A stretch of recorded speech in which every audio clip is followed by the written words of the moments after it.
Wachirubo gendera chinse muchinde kolende miye kaunti ya Kisii niko wachirubo rakolekane omutinyo gatano rimo kolengana nomu nyakirobo se kolengana nomu gachibwe kyamekyo ngaigase kaunti ya Kisii bayigoro mubungo kutuja North Chavete Nyakundi niko banate birebu namba gendera tikoirobero bwekirano asobo choliyobo niko chinga kechanyarire kuboli hagati y'abarayibande babase kosona na obo cholibwe kyama kya UDA asebate bene bagente koirobero bwekirano gatebu nambale na obole mubune kyamekyo ngegendere kone kunankubalikikira babwatani abanga busobo choliyobo nebo mwaka bwechiri bubere na 50 bere 2027 Chavete Nyakundi ko kwana siri tukoliya lero ni gate birebu nsemo yabo nchale mune chinsemo chinde iko chigendere tikoirobero bwekirano asobo cholibwe kyama kya UDA na kuboli abantu kane kinankubatse bale kyamekyo na koleta omurembe kurwa sabara ibonsi unenchire muyukira nebo cholibo kolekana senchera yobwasiole nobwasioko. Na tumekuja hapa kwa sababu ya kuanzisha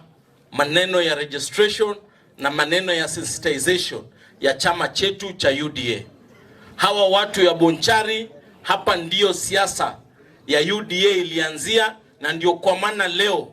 mimi kama treasurer wao ama mweka hazina wao wa chama tawala tumekuja hapa siku ya leo ili tuweze kueleza watu wa Bonchari na watu wa Kisii na haswa wa Kenya wote ile mambo ambayo tumepanga kama chama chetu cha UDA.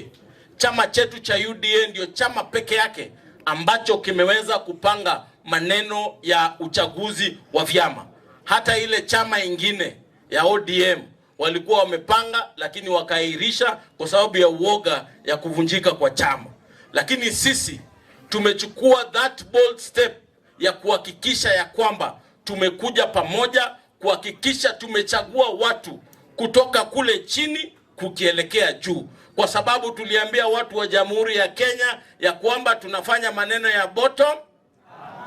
na sisi kama chama tutaanzia uchaguzi katika polling station level. Tutachagua akina mama, vijana, tutachagua wakulima, watu ambao ni walemavu na watu wa vitengo vingine, watu 20 katika kila ward. Na hawa watu 20 ambao watachaguliwa katika ward ndio katika polling station ndio wataenda katika ward, watoke ward waende constituency, na baada ya constituency hao ndio wataenda kupigia sisi na wengine kura katika kule juu at the national level katika NDC. Hii Kisii sisi tumesema ya kwamba chama ni UDA na tutashirikiana na rais wetu. Ninajua kuna changamoto kidogo katika chama chetu, lakini nataka kuwaambia hiyo changamoto ni kwa sababu ya hii kura, but we are together as a party and we will continue working together as a party. But what I call upon the secretariat where I sit, let us not interfere with the elections that are going on right now.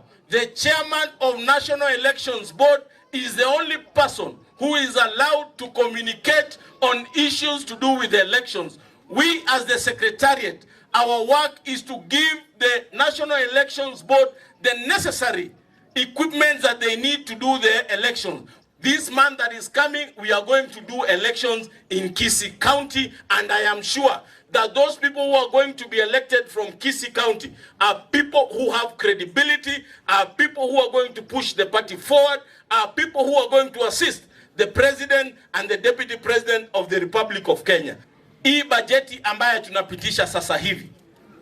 watu ya Bonchari na watu ya Kisii, vile sisi wabunge kila constituency inapata pesa ya CDF, ndivyo kila constituency itapata pesa ya kuweka stima. Every constituency will get 50 million Kenya shillings, ndio watu wetu wote waweze